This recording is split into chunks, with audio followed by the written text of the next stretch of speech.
Bab 27. Kekecewaan Sanjaya. Perjalanan yang cukup panjang, mobil travel yang dinaiki Sanjaya membelah hutan belantara, untungnya sekarang di musim kemarau. Sehingga jalan yang masih berupa tanah liat bisa dilewati mobil.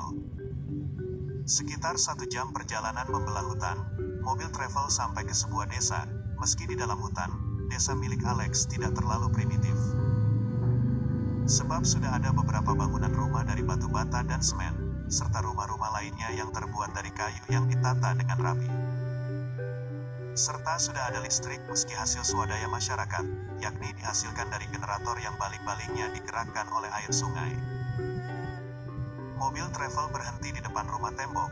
Rumah itu tidak lain milik Alex, yang ternyata ayah Alex adalah kepala desa di desa itu. Setelah membayar mobil travel yang cukup lumayan, terlihat di mata Sanjaya ada sosok parubaya keluar dari dalam rumah.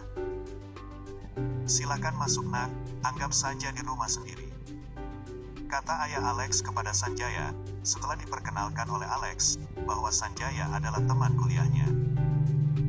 "Terima kasih om, permisi ya," kata Sanjaya saat masuk rumah.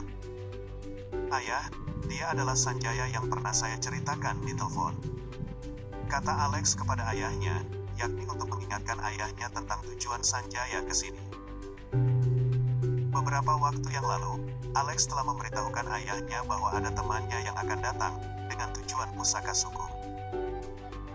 "Salam kenal ya om, maaf telah merepotkan," kata Sanjaya dengan sopan. "Tidak merepotkan kok nak, justru saya kagum ada anak muda dari kota yang tertarik tentang seni senjata," kata ayah Alex sambil mengelus dagunya. "Maaf om, bolehkah saya melihat pusaka itu?" tanya Sanjaya dengan hati-hati. "Tentu boleh nak, hanya saja pusaka itu tidak ada di desa ini," jawab ayah Alex. "Lalu di mana pusaka itu om?" tanya Sanjaya yang sedikit kecewa di dalam hati, namun kekecewaan itu tidak diperlihatkan di wajahnya. "Nak, semua orang yang ada di sini, itu disebut suku luar, sedangkan pusaka itu disimpan di suku dalam kami, yang letaknya berada di kedalaman hutan," jawab ayah Alex. Sanjaya mendengar itu benar-benar sangat kecewa dengan Alex, sebab hal seperti itu tidak diberitahukan sejak awal. "Lalu, apakah saya bisa ke sana om?" tanya Sanjaya dengan nada yang masih sopan. "Tenang nak, bagaimanapun saya adalah kepala desa di suku luar, dan masih cukup dihormati di suku dalam. Lebih-lebih kakek dan nenek Alex berada di sana," jawab ayah Alex untuk menenangkan Sanjaya. Memang setelah mendengar itu kekecewaan Sanjaya sedikit mereda, sebab potensi mendapatkan pusaka masih terbuka lebar. "Lalu kapan kita bisa ke sana om?" tanya Sanjaya sekali lagi. "Kebetulan besok malam, di suku dalam akan diadakan sebuah acara, dan saatnya saya sebagai perwakilan dari suku luar untuk menghadiri acara di sana. Namun terus terang ya nak, tidak mudah memasukkan orang luar ke sana. Saya butuh uang 10 juta, untuk membelikan oleh-oleh kepada kepala suku dalam," jawab ayah Alex dengan satu syarat, yakni uang. "Baik om, tidak masalah, ini uangnya," ucap Sanjaya sambil menyodorkan uang 10 juta kepada ayah Alex, yang dia rogoh dari tas bawaannya. Sebenarnya Sanjaya sekarang di titik sangat kecewa dengan Alex dan ayahnya, sebab dirinya merasa dibodohi oleh kedua orang itu. Bukan karena nominal uang yang dikeluarkan, tapi mengapa hal-hal seperti itu tidak diberitahukan sejak awal. Jika diberitahukan sejak awal, dan bahkan Alex meminta 100 juta, sedangkan Sanjaya memiliki uangnya, maka dengan senang hati Sanjaya akan memberikannya. Namun apa yang dilakukan Alex dan ayahnya sungguh mengecewakan Sanjaya. "Silakan istirahat dulu nak, besok kalau saatnya tiba akan saya beritahu," ayah Alex mempersilakan Sanjaya untuk beristirahat. "Baik om, terima kasih atas semuanya." Kemudian Sanjaya bersih-bersih, lalu menuju ke kamar yang sudah dipersiapkan untuknya. Saat Sanjaya masuk ke hutan ke arah desa ini, anehnya energi spiritual langit dan bumi sangat tipis. Tentu saja hal itu membuat Sanjaya heran. Sebab seharusnya di tempat seperti ini energi spiritual cukup banyak. Sehingga Sanjaya membuat kesimpulan, mungkin di daerah ini ada seorang praktisi tenaga dalam yang telah menyerap energi spiritual di hutan ini. Dari kesimpulan itu, Sanjaya lebih berhati-hati lagi di tempat ini, sebab tempat ini tidak bisa diremehkan.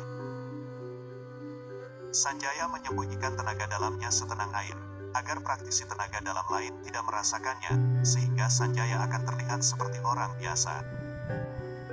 Waktu terus berlalu, tak terasa pagi sudah tiba. 3 orang, Sanjaya, Alex dan ayahnya, menyusuri hutan untuk menuju tempat suku dalam berada. Jalan setapak yang cukup berbahaya mereka bertiga lewati. Naik bukit lalu melewati lembah, sekitar 1,5 jam perjalanan akhirnya mereka bertiga sampai ke tempat suku dalam berada. Suasana di suku dalam masih sangat primitif.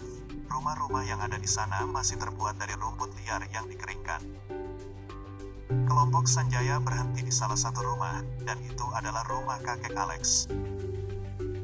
Di dalam rumah kakek Alex, terdapat beberapa tengkorak hewan yang dijadikan pajangan dinding. Kakek, dia adalah teman saya dari Surabaya, dan tujuan dia ikut kemari adalah... Ucap Alex kepada kakeknya, sambil menjelaskan tujuan Sanjaya ke sini. Saat kakek Alex mendengar penjelasan dari cucunya, terlihat ada senyum ejekan yang terlukis di wajahnya. Perhatian Sanjaya fokus ke kakek Alex, sebab dia merasakan tenaga dalam yang kuat darinya, dan hal itulah yang membuat Sanjaya bingung. Jika di suku ini ada seorang praktisi tenaga dalam, mengapa tidak ada seorang pun yang bisa mengendalikan pusaka itu? Maaf ke atas kelancangan saya. Saya harap kakek dan seluruh warga di sini mengizinkan saya mencobanya. Ucap Sanjaya untuk meminta izin. Tentu boleh, aturan itu telah disetujui oleh leluhur kami terdahulu, bahwa siapa saja boleh mencoba menaklukkan pusaka itu. Namun, apakah kamu sudah tahu persyaratannya? Tanya kakek Alex. Sudah kek, saya telah menjelaskannya. Saut Alex dengan buru-buru, yang seakan ingin menutupi sesuatu. Mendengar ucapan Alex, Sanjaya juga agak bingung, sebab Alex tidak pernah memberitahukan apapun selain syarat uang. Sehingga Sanjaya beranggapan apa yang dimaksud kakek Alex adalah soal uang, sehingga Sanjaya diam saja. Kalian istirahat dulu, tentu kalian capek habis perjalanan panjang. Saya akan memberitahukan maksud kalian kepada kepala suku. Mungkin nanti sore kamu bisa mencobanya, kata kakek Alex sambil menunjuk Sanjaya. Baik kek, jawab Alex dengan sangat sopan. Di suku dalam, kakek Alex dikenal sebagai orang sakti, dan dijadikan panglima perang suku dalam. Namun karena kesaktiannya itu berbeda dengan adat dan kepercayaan suku dalam, yang masih kental dengan kepercayaan roh leluhur. Sehingga kakek Alex meskipun sakti tidak dijadikan kepala suku.